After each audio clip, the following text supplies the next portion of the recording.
Bharatiya Janata party కార్యాలయం వద్ద నిరాహార దీక్ష చేసిన సందర్భంగా రాష్ట్రంలో ఉన్న పాలిటెక్నిక్ కళాశాల విద్యార్థులు కొంతమంది నా శిబిరానికి వచ్చి మా ఒక పాలిటెక్నిక్ విద్యార్థుల సమస్య మీద మీరు మాట్లాడాలి, మా దగ్గర రావాలి సార్ అని చెప్పి వారు ఆహ్వానించినటువంటి ఒక నేపథ్యంలో ఈరోజు రామంతపూర్ పాలిటెక్నిక్ కాలేజ్ స్టూడెంట్స్ దగ్గరికి నేను పొద్దున వారిని కలవటానికి వెళ్ళాల్సి ఉండే. కానీ పొద్దునే పోలీసులు ఇంటికి వచ్చి మిమ్మల్ని హౌస్ అరెస్ట్ చేస్తూ ఉన్నాం, మీరు పాలిటెక్నిక్ కాలేజ్ పోవడానికి వీల్లేదు, మీరు విద్యార్థులు కలవడానికి వీల్లేదని చెప్పి ప్రభుత్వం నుంచి మాకు వచ్చినటువంటి ఒక నిర్దేశం చెప్పడం జరిగింది.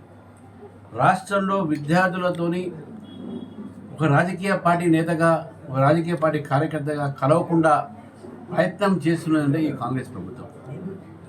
నిజంగా ఈరోజు విద్యార్థులు మొత్తం అంధకారంలో ఉన్నారు. ఒకవైపు విద్యార్థులకు ఫీజు రియంబర్స్మెంట్ రాకపోతే, ఆయుష్ విద్యార్థి లాంటి వాళ్ళకు స్టైపెండ్లు సరిగ్గా ఇవ్వకపోతే, ఇంకోవైపు పాలిటెక్నిక్ విద్యార్థుల్ని జియో 97 ద్వారా వాళ్ళని కేవలం ఒక స్కిల్ డెవలప్మెంట్ కిందనే పెట్టేసి పాలిటెక్లో ఏదైతే ఈసెట్కు అవకాశం ఉంటుందో అవన్నీ కూడా వారి యొక్క భవిష్యత్తుని కూడా అంధకారంలో తోసేసినటువంటి జియో 97ని వారు ఎత్తేయాలని చెప్పేసి కూడా డిమాండ్ చేసిన సందర్భంగా వాళ్ళ మీద లాఠీ చార్జీలు చేసి వాళ్ళ మీద కేసులు పెట్టి ఈరోజు వాళ్ళు హింసించేటటువంటి ప్రయత్నం ప్రభుత్వం చేస్తాము. కాబట్టి ఈరోజు పాలిటెక్నిక్ కాలేజ్ నేను వెళ్ళాలనేటువంటి సమయంలో పొద్దున్నే పోలీసులు అరెస్ట్ చేయడం ఏదో ప్రభుత్వం ఒక నిర్దేశం మేరకై ఈ యొక్క ప్రభుత్వం ఒక ఎమర్జెన్సీ మైండ్ సెట్, ప్రజాస్వామ్యం వ్యతిరేకంగా ప్రజలు ఈరోజు బాధపడుతూ ఉన్నారు, విద్యార్థులు బాధపడుతూ ఉన్నారు. ఇది ఎందుకు ఈ విధంగా చేస్తున్నారని చెప్పి స్పష్టంగా ఈరోజు మనకు కనబడుతూ ఉంది. కాబట్టే దీనికి అన్నిటి కూడా కారణము ప్రభుత్వం ఒక భయము, భారతీయ జనతా పార్టీతో విద్యార్థులు మాయమడి ఉన్నారు. కాబట్టి ఈరోజు రాహుల్ గాంధీ గారిని చెప్తా ఉన్నాను, మీరు ఈరోజు బీజేపీ పరిపాలిత రాష్ట్రంలో పోయి విద్యార్థులు రెచ్చగొట్టే ప్రయత్నం చేస్తున్నారు. కానీ అసలైన సమస్య విద్యార్థుల సమస్య తెలంగాణ రాష్ట్రంలో ఉంది. విద్యా వ్యవస్థ బస్సుపట్టింది. ఇది కేవలం ఒక విద్యార్థులు పాలిటెక్నిక్ విద్యార్థులకు లేకుంటే ఫీ రియంబర్స్మెంట్ కాదు, విద్యా వ్యవస్థ మొత్తం కూడా ఈరోజు బాగు చేయాల్సిన అవసరం ఉంది. తెలంగాణలో విశ్వవిద్యాలయాలను కూడా బస్సు పట్టించారు. విశ్వవిద్యాలయంలో బోధన చేయడానికి లెక్చరర్స్ లేరు, అక్కడ టీచర్స్ సరిగా లేరు. స్కూల్స్లో రేషనలైజేషన్ పేరు మీద స్కూల్స్ బంద్ చేస్తూ ఉన్నారు, తగ్గిస్తూ ఉన్నారు. ఈరోజు ఏ ఒక్క విద్యా సంస్థలు కూడా ఈరోజు సరైనటువంటి రీతిలో నడవట్లేదు. విద్యా వ్యవస్థ, విద్యా మంత్రి ఏదైతే రేవంత్ రెడ్డి గారు వారే స్వయం కాబట్టి వారే బాధ్యత వహించాలని చెప్పేసి ఈ సందర్భంగా నేను ఈరోజు విద్యార్థులను కలుస్తానంటే నన్ను కలవనీయకుండా చేయడం అనేది ఇది భారతీయ జనతా పార్టీ మీద ఈ అణచివేత చర్యగా ఎమర్జెన్సీ విధంగా విధించినటువంటి ఒక పరిస్థితి ఈరోజు తెలంగాణ చూస్తున్నాం. కాబట్టి నేను భారతీయ జనతా పార్టీ ఖండిస్తాను. తెలంగాణకి వెళ్తున్న సమయంలో పోలీసులు వచ్చారు. ఎందుకంటే ఇక్కడ నేను ఇప్పుడు ఇక్కడ గొడవ పెట్టుకొని పోలీసులతో పోవచ్చు అక్కడికి, కానీ అక్కడ కూడా పోలీసులు చాలామంది ఉన్నారు. పాలిటెక్నిక్ కాలేజ్లో కూడా మొత్తం పోలీసులు మొబ్బరించారు అక్కడ. సో ఇక్కడ నుంచి నేను ప్రయత్నం చేసినా అక్కడ మళ్ళీ అడ్డుకునే అవకాశం ఉన్నాయి. కాబట్టి మనం వాళ్ళని ఎందుకు బాధ పెట్టాలి?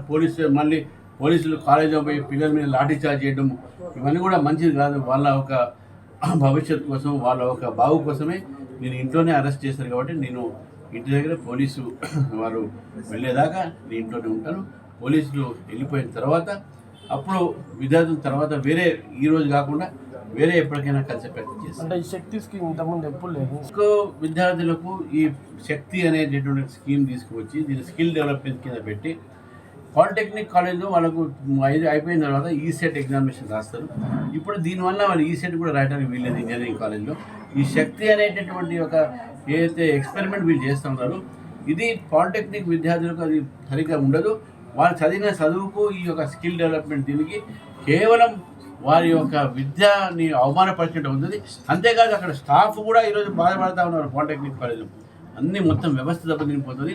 కాబట్టి ఒక హై లెవెల్ కమిటీ వేసినప్పుడు కూడా ఈ హై లెవెల్ కమిటీ వేస్తే లాభం లేదు. మీరు జియో 97 విత్డ్రా చేయాల్సిందే. ఈ హై కమిటీ కేవలం కంటి తుడుపు చర్యగానే భావిస్తాం. ఆయుష్ విద్యార్థులు పక్క రాష్ట్రాల్లో 3,000 మాత్రమే ఈరోజు స్టైపెండ్ మనకు వస్తూ ఉన్నాయి. ఈ స్టైపెండ్ ఇచ్చినటువంటి దీంట్లో ఆంధ్రప్రదేశ్లో ఇచ్చేసినట్టుగా 2014-15 టీఆర్ఎస్ ప్రభుత్వం వచ్చిన తర్వాత వాళ్ళు జియో ఇచ్చింది వాళ్ళే ఆపారు. మళ్ళీ అది వీళ్ళు మళ్ళీ కొనసాగుతున్నారు.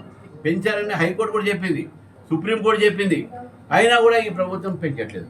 అక్కడ పక్కన ఉన్నట్టు ఆంధ్ర ప్రభుత్వంలోనూ 26,000 వేస్తే మీరు 13,000 ఇస్తున్నారు. పీజీ స్టూడెంట్స్కు ఇస్తారా? అదేవిధంగా హౌస్ సర్జన్ చేసే వాళ్ళకు అక్కడ 30,000 వేస్తే ఇంకా మీరు 15,000 ఇస్తున్నారు. అంటే ఎంత వ్యత్యాసం ఉందో చూడండి. తెలంగాణలో విద్యార్థుల మీద కానీ విద్యా వ్యవస్థ మీద కానీ ఈ ప్రభుత్వంకి శ్రద్ధ లేదు. ఏమైతే పర్వాలేదు, విద్యార్థులు మాకు ఏం సంబంధం లేదు, మా అధికారం మాకుంటే చాలు, మీరు దోచుకునేది మాకుంటే చాలు అని చెప్పేసి ఈ ప్రభుత్వం ఆ విధంగా వ్యవహరిస్తుంది.